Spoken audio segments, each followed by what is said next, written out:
At the end of October, the FASB and the IASB met for what was likely to be their final joint meeting on revenue recognition to deliberate on the remaining open issues on the project.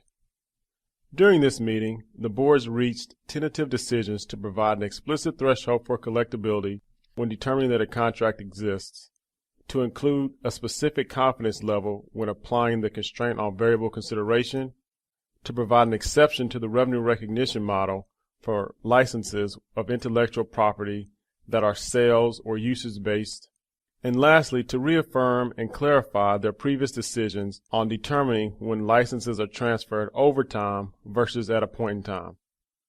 I'm Arturo Spencer with KPMG's Department of Professional Practice and a part of the team that is actively following the redeliberation on the revenue project. Now let me provide you with a high-level summary of the tentative decisions reached on these issues at the October board meeting.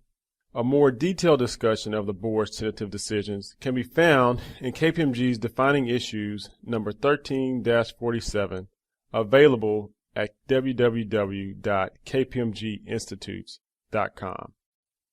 At their October meeting, the boards tentatively decided to include an explicit collectability threshold when evaluating that a contract, as defined in Step 1 of the model, exists.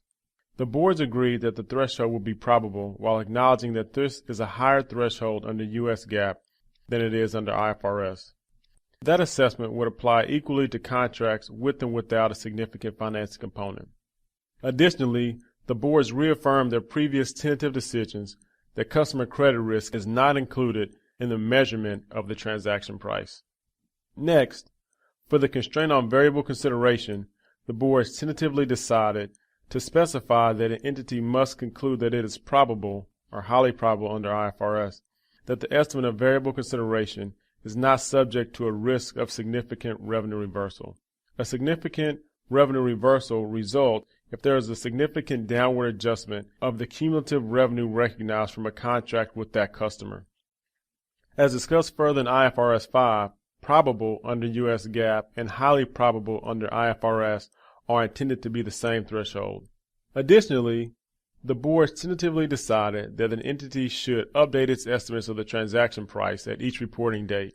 And lastly, the boards decided to reinstate and broaden the exception to the constraint guidance for licenses of intellectual property so that it would apply to both licenses with a sales-based royalty and to usage-based royalties. This means that a licensor of intellectual property with a sales or usage-based royalty cannot include that amount of variable consideration in the transaction price until the subsequent sales or usage occurs. For licenses, at the October meeting, the boards tentatively reached 3 decisions. First, the boards reaffirmed their previous tentative decision that some licenses provide access to the entity's intellectual property and therefore are over time performance obligations, while other licenses provide a right to use the entity's intellectual property and are point-in-time performance obligations.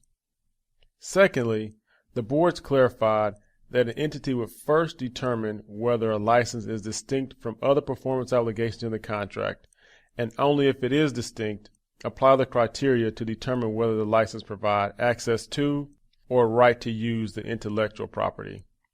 Lastly, the boards tentatively agreed to include additional illustrative examples on the application of the license guidance.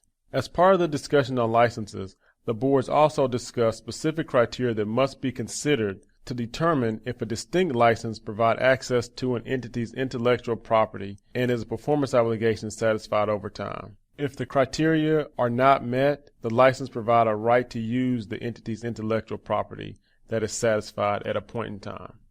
Currently, there are no further joint board meetings scheduled. The FASB held a meeting on November 6, 2013 to discuss the remaining open issues, which included the cost-benefit and the analyses associated with the final standard.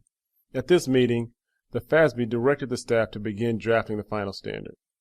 While the IASB held a meeting in May 2013 to complete its due process procedures, it plans to meet again in November to refresh the conclusions reached during that previous meeting.